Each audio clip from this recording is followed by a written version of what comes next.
Today we are going to talk about a drama film called Good Luck to You, Leo Grande from 2022. Nancy Stokes arrives at her hotel room with a suitcase. The woman looks around her room and is visibly nervous, because despite her respectable age, this is the first time in Nancy's life that she has ever called a callboy. She has never had the courage to do so before. The woman drinks some strong alcohol to relieve the tension. At the same time, young Leo Grande finishes his coffee in a diner and slowly walks to the same hotel. The guy knocks on the door of the hotel room, but Nancy is in no hurry to open it because she is not sure if she looks good. When the woman finally lets the visitor in, Leo kisses her on the cheek and kindly promises that they will have a great time. The guy compliments Nancy, saying that she looks great. He praises her perfume, trying to attract the woman's attention and strike up a casual conversation. Leo leaves his coat and bag on the couch and offers to drink a glass of champagne to create a pleasant romantic mood. The guy immediately asks about the client's wishes, but the embarrassed woman changes the subject to her companion's preferences in music. Leo is not interested in talking about this, and he brings the conversation back to the original topic.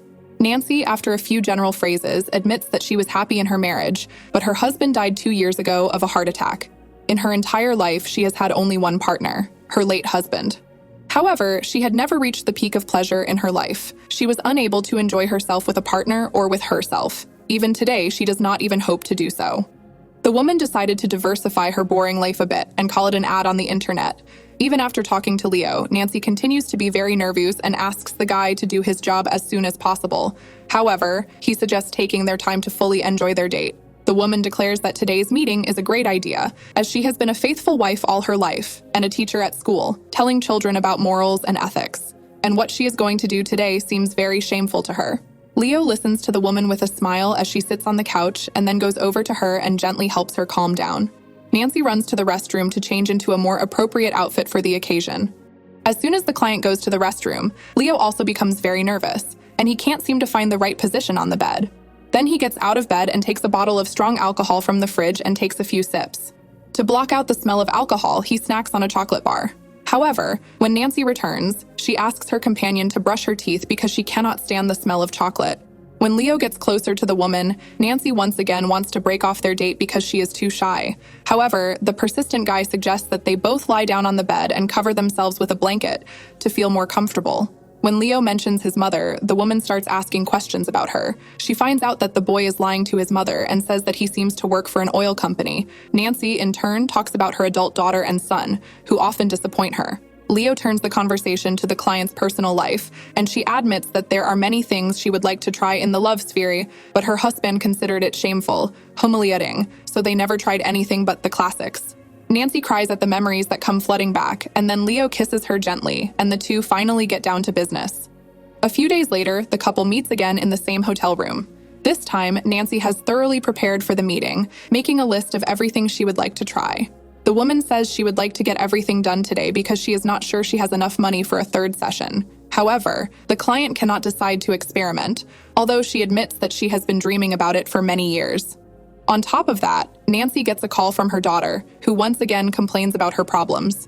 After the woman hangs up, Leo makes another attempt to relax Nancy. He talks to her for a long time and dances with her. The guy tells her that there are many mature ladies among his clients, and he likes to communicate with them. Leo tries to please them every time, according to their requests. Nancy responds by saying that she has always considered her body to be ugly, and every year this fear only grows stronger. Leo leads the woman to the mirror and helps her find beauty and femininity in herself. As they talk, Nancy finally relaxes and surrenders to the passion that has taken over her.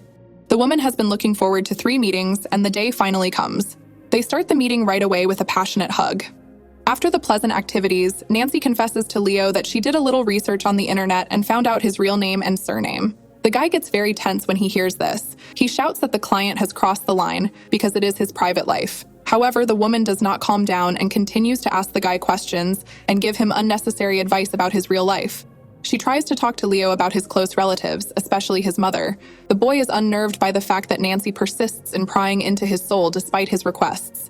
He asks her not to call him again and leaves the hotel room, slamming the door loudly.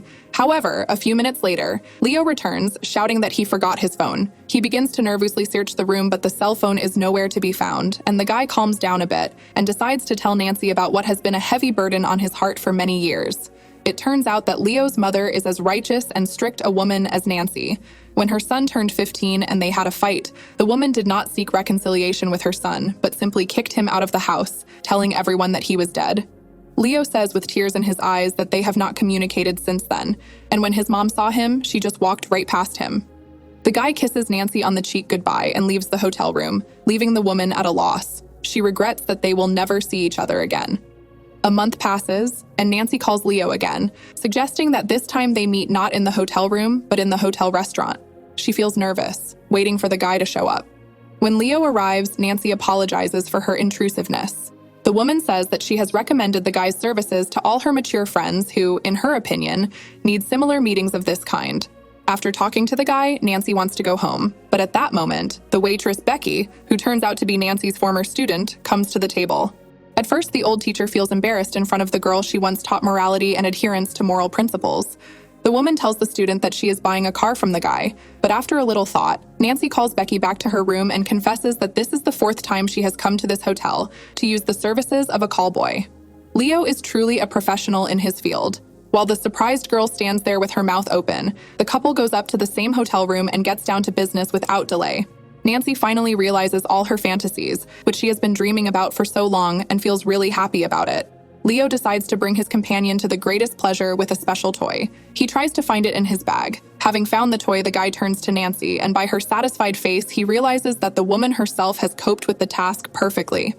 At the end of the session, Nancy is overjoyed because she has finally achieved her goal. The woman says goodbye to Leo forever, remaining good friends with the boy. Left alone, she goes back to the mirror and admires herself, just as Leo had taught her. For the first time in a long time, Nancy feels truly happy. The actions in the movie showed us that despite your age, you should always love and respect yourself. After all, no matter what, if you don't love yourself, no one else will. Nancy lived a rather boring life all her life and never did what she wanted to do. At a very late age, she regretted this and began to correct it. But everything would have been completely different if she had started fixing it when she was younger, so that she could have lived her life the way she wanted. We were also shown in the movie Leo, who is completely opposite to the woman. He skillfully finds an approach to any woman. And how lucky the woman was that she chose him, because no one knows what could have happened if it had been another guy.